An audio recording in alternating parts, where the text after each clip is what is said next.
if there's one thing that I'm sure of is that virtual reality is going to be a part of our conversation going many, many years to come. It kind of reminds me of like the early days of video games where you're like, this is kind of a big deal, and we're just kind of like getting to that point where it's like, wow, this is really cool. But you have to think like, what's it going to be like in 5 years? Yeah. And I think after kind of seeing what we're going to talk about today, I was convinced that it is here to stay. And like many things, video games do pave the way to more and more technologies. And I think where we're going to see VR is home entertainment beyond video games. We're going to see industrial applications. There's so many things. But let's get down to the brass tacks of what we're talking about right now. This is from HTC. It's called the Vive. It's probably one of the highest end VR sets on the market today. I first heard about this when we were in Las Vegas for the Consumer Electronics Show. Didn't get a chance to see it, but everybody I was talking to was just amazed by this. And you can just see AJ's wearing this right now. It looks kind of weird when you have it on. It's you seem like you're in another world. Yeah.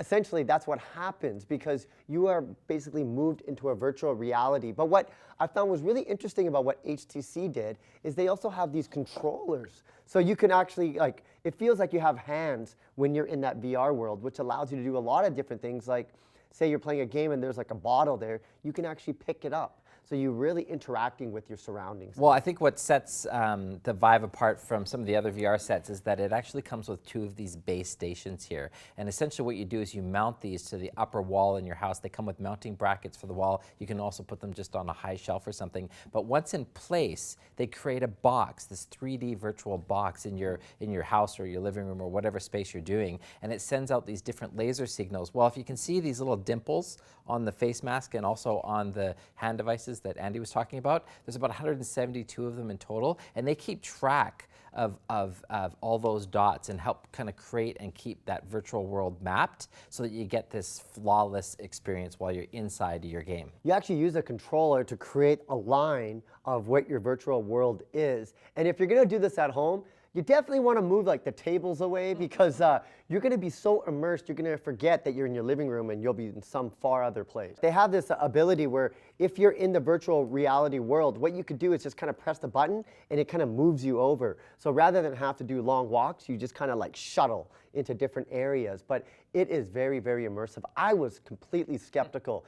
HTC getting into the VR world, I'm like, you know, okay, nice try. Yeah. But when I tried it on, I was like, wow. Well, what I like about the partnership between HTC and Valve, who actually made this, is that with the gaming platform, they're going to be guaranteed to have a number of titles that launch when this is available. And I got to say, wearing the device itself, I just have to add for a minute here, you know, it looks bulky, it looks heavy. It's not overly heavy, and the straps do a really good job at like keeping the weight on the back of my head, but there's no question, you know, there's a pretty big device that I've got attached to my face, so you can really feel it on there. Not only that, if you are going to get into the VR world with the HTC Vive, you're going to need a really, really good computer. Not just a gaming computer, you got to have all the bells and whistles to be able to handle it. Do it with the right hardware so that you can ensure the best experience. Because like we said, this is one of the leading VR sets on the market today. You want to make sure that you get the full experience with the right video card and the right processors. Now, lastly, and this is from our own experiences, if you're going to purchase this, you're going to want to take your entire afternoon off to be able to set it up because you got to take that time, get it right, and then once you're done, you're just going to be in another world. And you might get sick too. A lot of people, it's just such a crazy experience that you kind of feel woozy after. So definitely don't give it to small kids, even though they want to play. Yeah. It's probably not a good idea. You want adults to try it first. Yeah, and try it a little bit at a time so you don't lose your lunch. So give it a shot, give it a look. It's the newest in the VR world, the HTC Vive, one of the best VRs out there right now.